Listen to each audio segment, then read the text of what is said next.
Hi friends, my ഓണിലോട്ട് എല്ലാവർക്കും സ്വാഗതം. ഇന്ന് നമ്മളിവിടെ ഉണ്ടാക്കാൻ പോകുന്നത് നമ്മുടെ ഒരു പഴയകാല പലഹാരമാണ്. രാവിലത്തെ ഒരു പലഹാരം, അതായത് ബ്രേക്ക്ഫാസ്റ്റ്. ഇത് പണ്ടൊക്കെ ചെയ്തുകൊണ്ടിരുന്നതെന്ന് പറഞ്ഞു കഴിഞ്ഞാൽ നമ്മൾ തലേ ദിവസം അരി വെള്ളത്തിലിട്ട് രാവിലെ അരി കുതിർത്ത് കഴുകി വാരി വെച്ചിട്ട് അരകല്ലിൽ അരച്ചാണ് ചെയ്തുകൊണ്ടിരുന്നത്. ഇപ്പം നമുക്ക് എല്ലാം സൗകര്യമായി പെട്ടെന്ന് തന്നെ കാര്യങ്ങൾ ചെയ്യാം.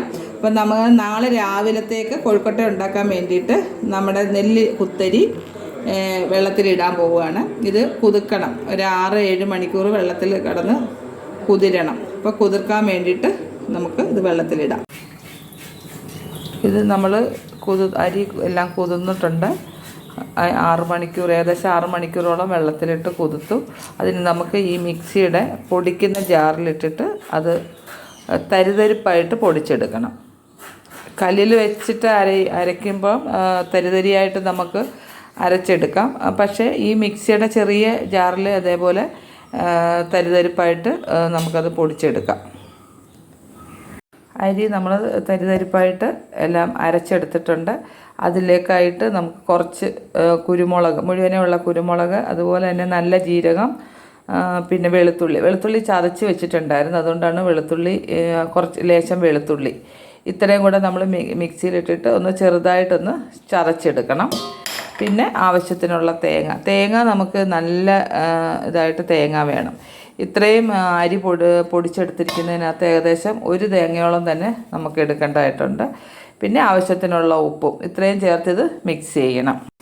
മാവെല്ലാം കുഴച്ച് എല്ലാം നല്ല മിക്സ് ചെയ്തതിന് ശേഷം ഉരുട്ടി ഓരോ ഉരുളകളാക്കി നമ്മൾ ഇതിനകത്ത് വെച്ചിട്ട് ഒരു അരമണിക്കൂർ ആവിക്ക് വെച്ച് കഴിഞ്ഞിട്ട് നമുക്കിത് വേവിച്ചെടുക്കാം.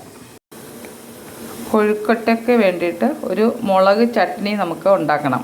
അതിലേക്കായിട്ട് കുറച്ച് ചെറിയ ഉള്ളി വേണം. ഈ ചെറിയ ഉള്ളി മിക്സിയുടെ ജാറിൽ നമുക്കൊന്ന് ചതച്ചെടുക്കണം. അരയരുത്, ജസ്റ്റ് ഒന്ന് ചതയുകയോ ആകാവുള്ളൂ. ചതച്ചതിന് ശേഷം നമുക്ക് വെളിച്ചെണ്ണയിലൊന്ന് വഴറ്റി മുളക് പൊടി ഉപ്പും ചേർത്തിട്ട് കോഴിക്കോട്ടയ്ക്ക് നല്ല രുചിയാണ് ഈ ഒരു രീതിയിൽ മുളക് ചട്നി ഉണ്ടാക്കി മുക്കി കഴിക്കുവാനായിട്ട്. വെളിച്ചെണ്ണ ചൂടായി അതിലോട്ട് നമ്മൾ ഈ ഉള്ളി ചതച്ചത് ഇട്ട് കൊടുത്ത് ഇനി ഇത് നല്ലപോലെ വെളിച്ചെണ്ണയിലൊന്ന് വഴലണം. വഴന്നതിന് ശേഷം വേണം മുളക് പൊടി ഇട്ട് കൊടുക്കാൻ. ഉള്ളി എല്ലാം നല്ല പോലെ വഴന്നു, നല്ലൊരു ബ്രൗൺ കളർ വന്നു. അതിലോട്ട് നമുക്ക് മുളക് പൊടി ആവശ്യത്തിനുള്ളത് ഇട്ട് കൊടുക്കാം. മുളക് പൊടി ഇട്ടതിന് ശേഷം ഉപ്പും കൂടി ചേർത്തിട്ട് ഒന്നും കൂടി ആ മുളക് പൊടിയും കൂടി ഒന്ന് ആ വെളിച്ചെണ്ണയ്ക്കകത്തുനിന്ന് ഫ്രൈ ആയിട്ട് വരണം. ഫ്രൈ ആയി ഇതിൽ വെള്ളം വേണ്ട. വെള്ളം ഒഴിച്ച് കഴിയുമ്പോൾ ടേസ്റ്റ് വേറെയാകും. ഇങ്ങനെ തന്നെ മതി. കാശ്മീരി മുളക് പൊടി ആകുമ്പോൾ അധികം എരിവും കാണില്ല. ഇത് കോഴിക്കോട്ടയ്ക്ക് നല്ല ടേസ്റ്റാണ് ഇത് മുക്കി കഴിക്കുവാൻ വേണ്ടി. അപ്പോൾ എല്ലാവരും ഇതൊന്ന് ചെയ്ത് നോക്കുക. നല്ല ഹെൽത്തി ആയിട്ടുള്ള ഒരു ഫുഡ് ഐറ്റമാണ്. ഇത് കണ്ടതിന് ശേഷം നിങ്ങൾ എൻ്റെ ചാനൽ സബ്സ്ക്രൈബ് ചെയ്യുക, ലൈക്ക് ചെയ്യുക, ഷെയർ ചെയ്യുക. താങ്ക്